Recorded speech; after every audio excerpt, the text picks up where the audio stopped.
Kasih karunia dan damai sejahtera dari Tuhan Allah Bapa kita dan dari anaknya Tuhan Yesus Kristus menyertai kamu sampai selama-lamanya. Amin. Selamat hari Minggu, saudaraku yang terkasih. Dengarkanlah firman Tuhan pada minggu kita hari ini, minggu ke-14 setelah Trinitatis, yaitu dari kitab Ulangan pasal 4, dimulai dari ayat 1 sampai 2, dan dilanjutkan ayat 6 sampai dengan ayat 9. Demikianlah firman Tuhan.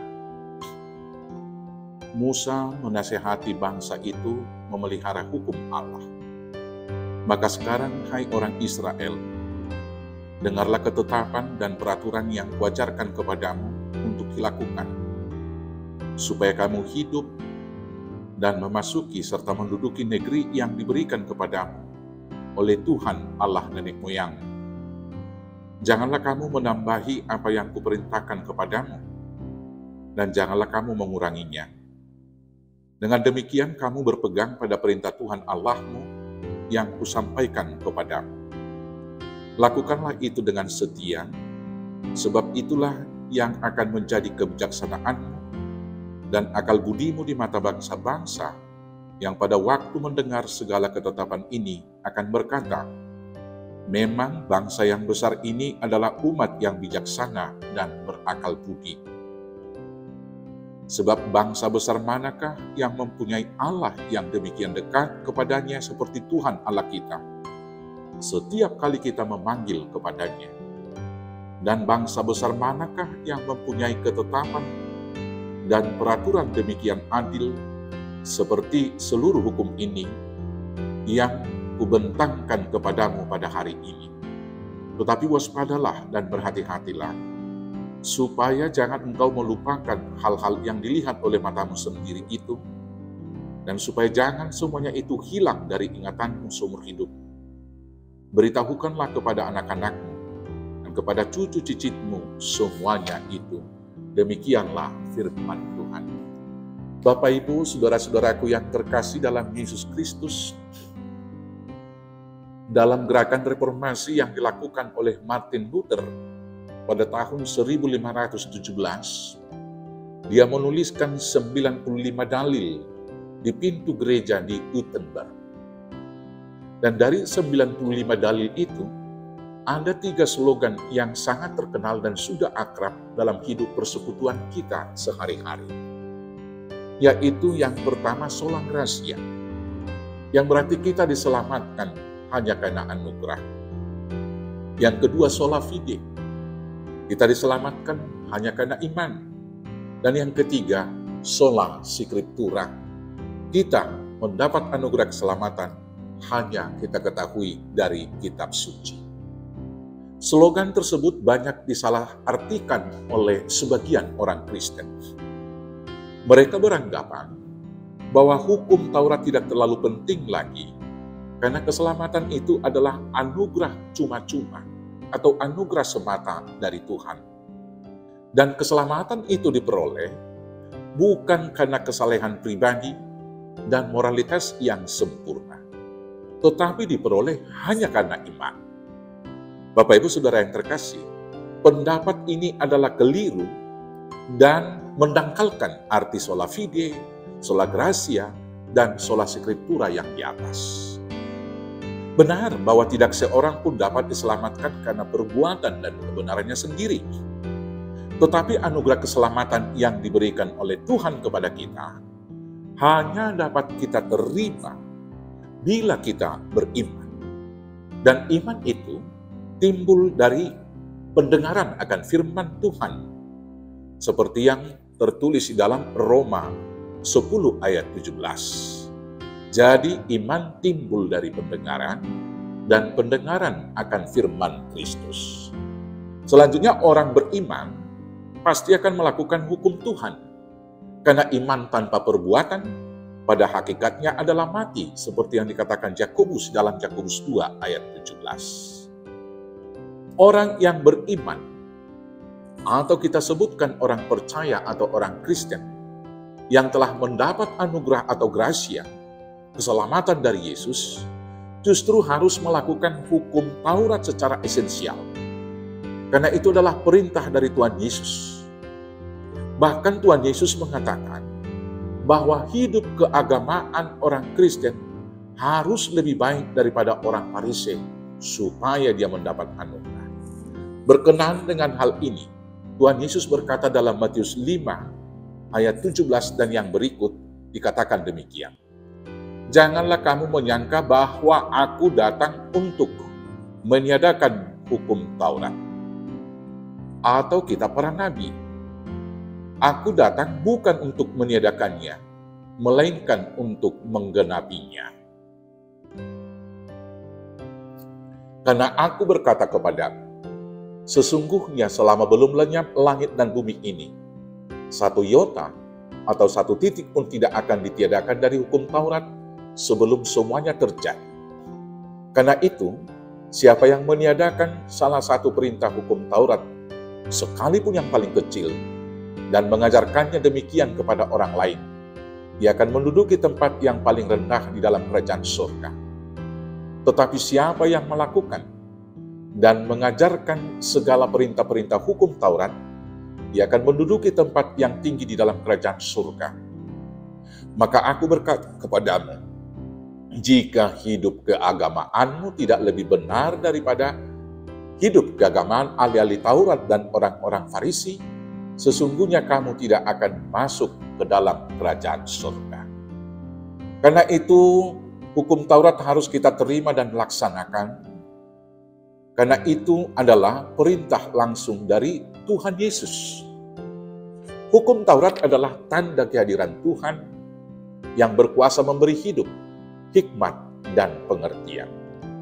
Dengan cara pandang seperti ini, orang Kristen dapat lebih menghargai arti Yesus sebagai firman yang berinkarnasi menjadi manusia, Yohanes 1 ayat 1. Melakukan hukum Taurat yang benar, haruslah menerima hukum Taurat dengan hati dan jiwa, dan melakukannya dengan hati juga. Hal ini dapat dilakukan hanya apabila hukum itu diukir di loh hati kita.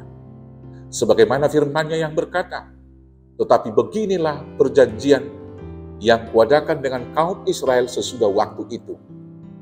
Demikianlah firman Tuhan, aku akan menaruh Tauratku dalam batin mereka dan menuliskannya dalam hati mereka. Maka aku akan menjadi Allah mereka dan mereka akan menjadi umatku. Boleh kita baca dalam Yeremia 31 ayat 33 dan Ibrani 8 ayat 10. Kesalahan yang dilakukan umat Israel adalah ketika mereka melakukan hukum Taurat dengan cara legal formal. Secara formal, semua tuntutan hukum Taurat mereka lakukan di depan orang banyak. Tetapi tindakan itu dilakukan hanya karena tuntutan kewajiban agama mereka, bukan lahir dari hati dan batin yang didorong oleh rasa cinta kepada Tuhan. Karena itulah Tuhan Yesus berkata, bangsa ini memuliakan aku dengan bibirnya, padahal hatinya jauh daripada aku. Matius 15 ayat 8. Akibatnya mereka jatuh ke dalam kemunafikan. Seperti kuburan yang di luarnya putih bersih, tetapi di dalamnya penuh dengan kebusukan. Mereka mementingkan hal membasuh tangan sebelum makan, dan sangat memperhatikan hal yang haram dan tidak haram secara formal, tetapi tidak secara esensial. Karena itu Tuhan Yesus menegur mereka dengan berkata, dengar dan camkanlah, bukan yang masuk ke dalam mulut yang menajiskan orang, melainkan yang keluar dari mulut, itulah yang menajiskan orang. Matius 15 ayat 11. Selanjutnya Tuhan Yesus menjelaskan, di Matius 15 ayat 17 itu demikian, tidak tahukah kamu bahwa segala sesuatu yang masuk ke dalam mulut turun ke dalam perut, lalu dibuang di jamban. Tetapi apa yang keluar dari mulut, berasal dari hati, dan itulah yang menajiskan orang. Karena dari hati timbul segala pikiran jahat, pembunuhan, perzinahan, percabulan, pencurian, sumpah palsu, dan hujat. Itulah yang menajiskan orang. Tetapi makan dengan tangan yang tidak dibasuh, tidak menajiskan orang. Di dalam Matius 15 ayat 3 sampai dengan 6, Tuhan Yesus menegur mereka yang mengabaikan orang tuanya dan tidak merawatnya dengan alasan biaya untuk merawat mereka sudah diberikan menjadi persembahan ke bait suci. Hal yang disebutkan di atas adalah beberapa contoh pemahaman dan penerapan yang salah dari hukum Taurat. Maka jelas bagi kita bahwa anugerah yang diberikan Tuhan bagi kita bukan bermaksud untuk mengabaikan hukum Taurat. Karena sangat tidak mungkin Tuhan Yesus memanggil kita untuk mengabaikan kuasa, hikmat, dan pemahaman hukum yang memberi hidup. Saudara-saudaraku yang terkasih dalam Yesus Kristus, firman Tuhan hari ini mengajar kita untuk berpegang teguh kepada hukum Taurat, memelihara dan melakukannya. Karena itu, marilah kita memelihara hukum Tuhan dan berpegang teguh kepadanya dengan cara yang pertama, mendengarkan Tuhan. Mendengar adalah hal yang sangat penting dalam peribadahan dan hidup sehari-hari. Karena mendengar akan mendapatkan pengertian dan pemahaman yang akan meningkatkan kualitas hidup yang lebih baik. Karena itulah dalam menyampaikan Tauratnya, Tuhan menekankan dan memerintahkan umat Israel untuk mendengar dengan berkata, "Semaha Israel." Dengarlah Israel. Kata sema mengandung makna yang dalam dan arti yang luas, yaitu mendengar, mendengarkan, memberi perhatian, memahami, menginternalisasi, atau hidup menyatu dengan Taurat, merespons. Mendengar dan memperhatikan atau menyimak adalah syarat pertama untuk dapat memahami dan menginternalisasi atau menyesuaikan diri atau hidup dalam Taurat tersebut. Hidup di dalam Taurat atau internalisasi adalah respon yang diharapkan oleh Tuhan. Hal ini berlaku bagi kita orang percaya. Kita wajib mendengarkan firman dan hukum Tuhan supaya kita beriman kepadanya. Firman Tuhan berkata di dalam Rom 10 ayat 17, jadi iman timbul dari pendengaran, dan pendengaran oleh firman Kristus. Peribadahan yang kita lakukan sesungguhnya harus lebih banyak mendengar. Menutup mulut kita untuk tidak terlalu banyak berbicara. Berpuasa mendengarkan kebisingan dunia yang disebabkan oleh kemajuan teknologi.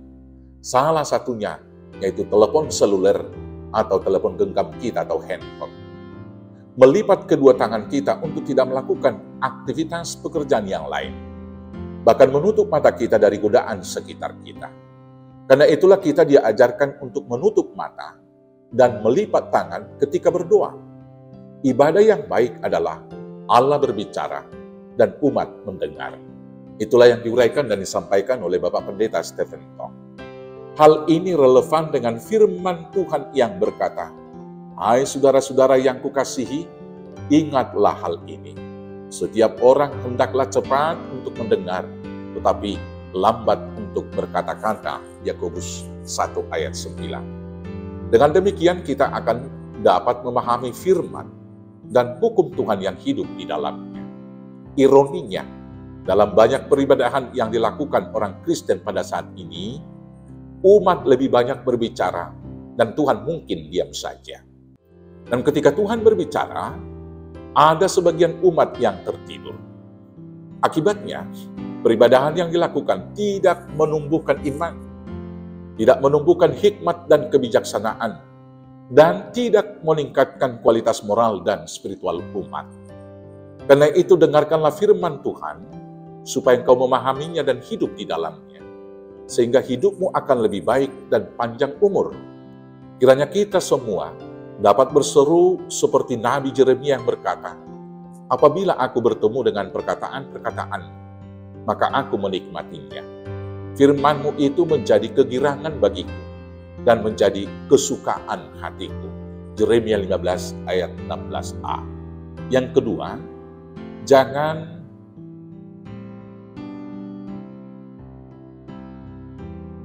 menambah atau mengurangi. Tuhan kita adalah sempurna. Dia menciptakan segala sesuatu baik adanya. Maka demikian juga dengan firman dan Tauratnya adalah sempurna. Firman Tuhan berkata, Taurat Tuhan itu sempurna, menyegarkan jiwa. Peraturan Tuhan itu teguh, memberikan hikmat kepada orang yang tak berpengalaman. Titah Tuhan itu tepat, menyukakan hati. Perintah Tuhan itu murni, membuat mata bercahaya. Mazmur 19 ayat 8 sampai dengan 9. Kita tidak dapat menambah atau menguranginya, karena Tuhan berkata, "Janganlah kamu menambahi apa yang kuperintahkan kepadamu, dan janganlah kamu menguranginya. Dengan demikian kamu berpegang pada perintah Tuhan Allahmu yang kusampaikan kepadamu." Di dalam Ulangan 4 ayat 2 yang sudah kita baca tadi. Hal ini ditegaskan kembali oleh Tuhan Yesus dengan berkata, "Karena aku berkata kepadamu, sesungguhnya selama belum lenyap langit dan bumi ini, satu iota atau satu titik pun tidak akan ditiadakan dari hukum Taurat sebelum semuanya terjadi." Saudara-saudaraku yang terkasih dalam Yesus Kristus, Yesus mengecam orang Farisi dan ahli Taurat dari umat Israel yang menambah dan mengurangi hukum Taurat tersebut.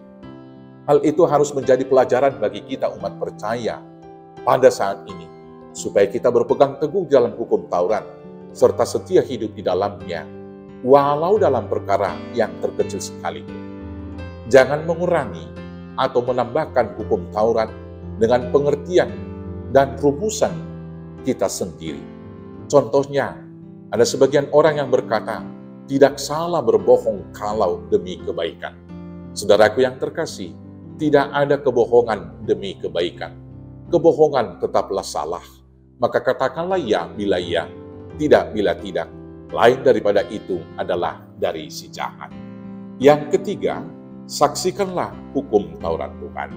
Saudara-saudaraku yang terkasih dalam Yesus Kristus, umat Israel dipanggil dan dipilih dan diberkati Tuhan, bukan supaya mereka sendiri yang memiliki hukum Taurat dan berkat Tuhan tersebut, tetapi supaya mereka membawa dan membagikan hukum Taurat tersebut kepada seluruh bangsa, dan agar melalui mereka, bangsa-bangsa lain juga turut menerima berkat. Singkatnya, Tuhan memberkati umat Israel untuk menjadi berkat bagi dunia. Demikian halnya dengan kita umat percaya. Hukum Taurat yang kita terima bukan hanya untuk diri kita sendiri, tetapi untuk kita bawa dan bagikan kepada seluruh manusia dan ciptaan. Hal ini adalah amanat agung yang diperintahkan Tuhan Yesus kepada setiap orang percaya. Tuhan Yesus berkata, "Pergilah ke seluruh dunia, beritakanlah Injil kepada segala makhluk." Markus 16 ayat 15. Tugas bersaksi yang kita lakukan bukan sekedar membacakan hukum atau firman Tuhan, tetapi hidup di dalamnya, menginternalisasi. Dengan memiliki cara hidup yang seturut dengan hukum dan firman Tuhan, dengan demikian, hukum dan firman Tuhan dapat dilihat dan dibaca oleh orang lain dari seluruh totalitas hidup kita. Demikianlah firman Tuhan. Milikilah cara hidup yang baik di tengah-tengah bangsa-bangsa bukan Yahudi, supaya apabila mereka menfitnah kamu sebagai orang durjana, mereka dapat melihatnya dari perbuatan-perbuatanmu yang baik dan memuliakan Allah pada hari Ia melawat mereka. 1 Petrus 2 ayat 12.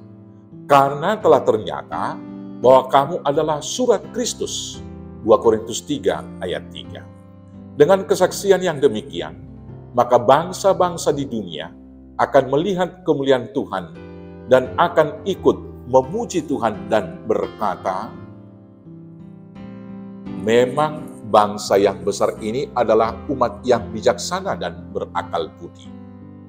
Sebab bangsa besar manakah yang mempunyai Allah yang demikian dekat kepadanya, seperti Tuhan Allah kita, setiap kali kita memanggil kepadanya. Dan bangsa besar manakah yang mempunyai ketetapan dan peraturan demikian adil, seperti seluruh hukum ini yang kubentangkan kepadamu pada hari ini. Yang keempat, waspada dan jangan melupakan apa yang kamu lihat atau berkat penyertaan Tuhan. Perintah penting yang berikut yang diberikan Tuhan kepada umat Israel adalah mengingat sejarah hidup mereka dan perbuatan-perbuatan besar Tuhan di dalamnya. Umat Israel diperintahkan untuk senantiasa mengingat bahwa dulu mereka adalah bangsa budak di Mesir. Tetapi tangan Tuhan yang perkasa, tangan Tuhan yang kuat membebaskan mereka. Hal ini haruslah mereka ingat senantiasa dan harus diceritakan turun-temurun kepada anak cucu mereka. Tradisi ini perlu dijaga supaya umat Israel tidak lupa bahwa bila mereka menjadi bangsa yang berjaya, bukan karena kehebatan dan kekuatan mereka, tetapi karena kuasa Tuhan yang hebat dan kuasanya yang mengatasi segala kekuatan. Hal ini harus diajarkan berulang-ulang dan terus-menerus sepanjang generasi Israel. Perintah ini diulang di Ulangan 6 ayat 4-7. Demikian firman Tuhan. Dengarlah hai orang Israel, Tuhan itu Allah kita, Tuhan itu Esa. Kasihilah Tuhan Allahmu dengan segenap hatimu, dan dengan segenap jiwamu, dan dengan segenap kekuatan. Apa yang kuperintahkan kepadamu pada hari ini, haruslah engkau perhatikan. Haruslah engkau mengajarkannya berulang-ulang kepada anak-anak, dan membicarakannya apabila engkau duduk di rumah, apabila engkau sedang dalam perjalanan, apabila engkau berbaring, dan apabila engkau bangun. Ulangan 6 ayat 4 sampai dengan ayat 7. Dengan demikian kaum keturunan mereka akan tetap mengingat kebaikan Tuhan, dan mereka akan senantiasa setia beribadah kepada Tuhan.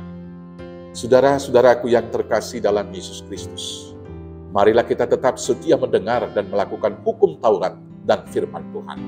Tetaplah waspada dan mengingat berkat dan penyertaan Tuhan di dalam hidup kita.